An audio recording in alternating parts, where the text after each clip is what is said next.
Right, Mark and I have each selected 3 horses to follow at Royal Ascot over the next few days, so we're going to take it in turns here. Start with Mark's first of all. This is Fleeting Smile, who runs in the Albany Stakes on Friday. Philly, you've been impressed with, obviously. Yeah, she finished second on debut. I think she ran well, but I think there's a lot more to come if the reports are right. Should point out that we haven't picked 6 obvious horses. We've gone slightly, hopefully, bigger prices. She's due to run in the Albany. She finished second here. Big reputation beforehand. She went off an even money favourite, and she's put firmly in a place. She's well beaten by Newfangled, a filly of John Gosden's, who will either go Albany or I suspect she'll turn up in the Chesham on Saturday, and she's been well beaten by her. But this was soft ground, and Connection seemed fairly adamant she's a much better, or she will be a much better filly when she encounters drying ground. We know about the Hannon 2-year-olds, 26 winners already this season, so much strength in depth, but I think there's a lot more to come from her. And the Albany's a race that maidens have done well in. I think 3 of the last 7 have been maidens, so that certainly isn't a hindrance. Paul Hannigan will take the ride for his boss, Sheikh Hamdan. That would be good if could get a Royal Ascot winner in his first year as a retained jockey, and a filly seemingly with a bright future.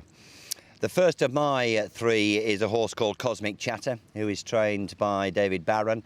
Nobody needs any reminding the form David Barron's in at the moment. And this is a horse by Paris House, who made a winning debut one evening meeting not too long ago at Haydock Park. And you'll see him here. He makes all the running. He'd gone dived a little bit left coming out of the stalls. He was drawn on the wing, 1 of 7.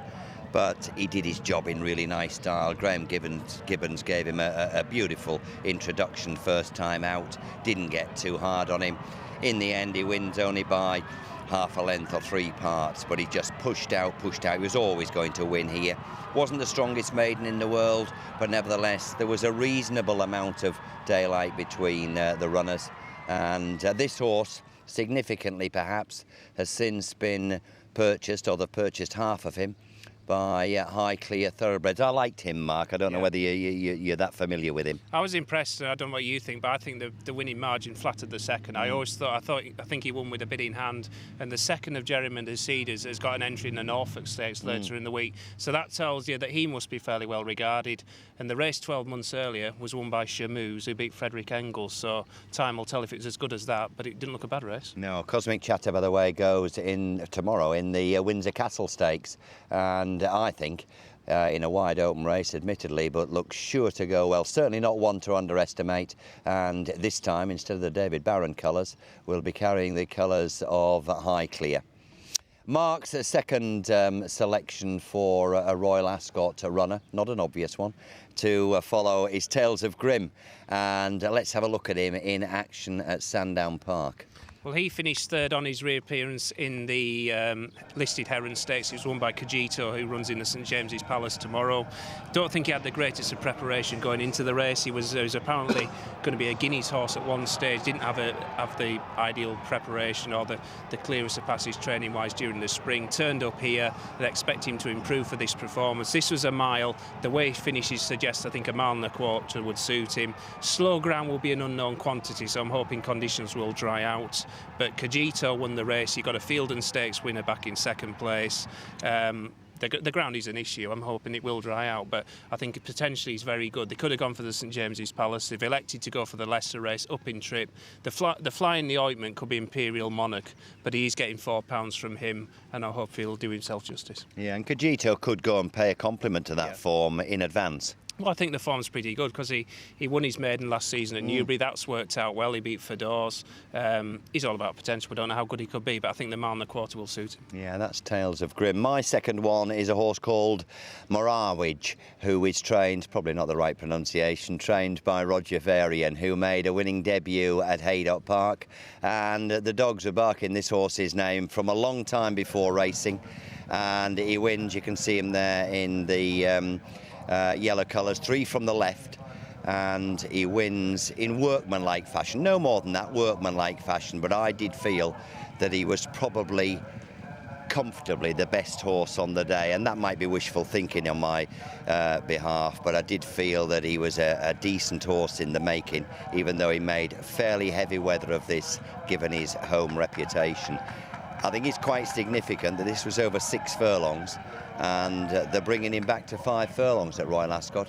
Looks as though he's going to run in the Norfolk Stakes, and he's a horse held in pretty high regard by all accounts. I think he's quite exciting.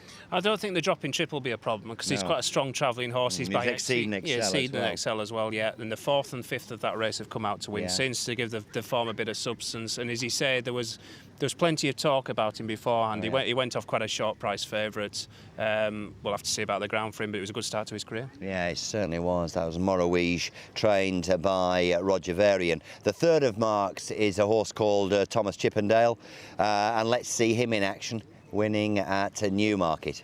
Like him, I've always liked him. I saw him make his debut at York in the Convivial last season, but he was too green to do himself justice. He won at Leicester, made his reappearance in the London Gold Cup at Newbury, but raced wide, was too keen. But I think we saw the proper Thomas Chippendale this day. Wins it off 86. He wins with plenty of authority. Only beats a 79 rated horse. He's got the £10 rise in the ratings. The initial feeling afterwards from Sir Henry Cecil was, we'll take the plunge and go for the King Edward VII, the Group 2 race at Royal Ascot. But he's got the £10 rise in the rating. He's off 96. I think potentially he's still very well handicapped. I think he's definitely a pattern horse in the making.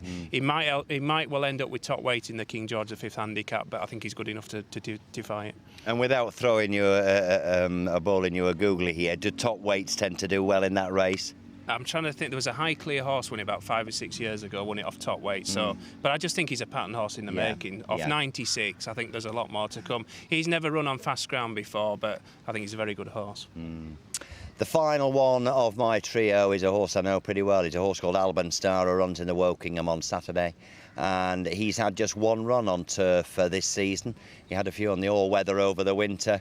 And this is a very talented horse, trained by Richard Fahey, and he ran in a devilishly competitive handicap at the Guineas meeting. That brief shot there was only half the field. There's the rest of them. He finished 6th on this occasion in the race won by Marek, and he was only beaten about 3.5 lengths. This was 6 furlongs, and I thought it was a cracking performance. He's been put by basically to have a crack at a race like the Wokingham. He's won 4 from 9 in his career, so he hasn't been over-raced.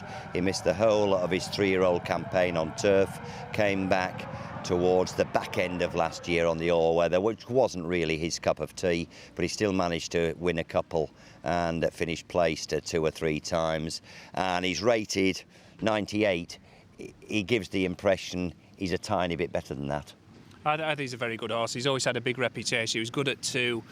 He's done really well to come back, hasn't he, having missed a whole year out. He's had quite a busy season this season, but as you say, he's been prepared for the race. And I think he'll improve for better ground as well than that it was at Newmarket. Yeah, I hope it's not either of the extremes. Well, it isn't going to be too firm. Let's hope it's not too soft as well come Saturday.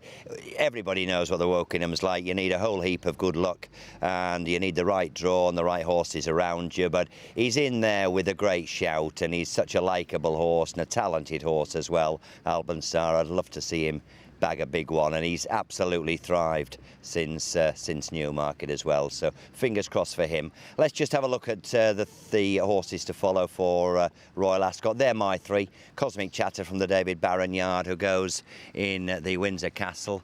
Morawidge, who is down to run in the Norfolk from the Roger Varian stable, and Alburn Star, Richard Fahey's runner, or one of his runners, in the Wokingham handicap. And Mark's 3, Fleeting Smile in the Albany Tales of Grimm in the Tercentenary Stakes, and Thomas Chippendale, who looks like going for the King George at the 5th handicap. So 6 to perhaps keep an eye on this week, but I'm sure everyone at home will have their own 6 as well.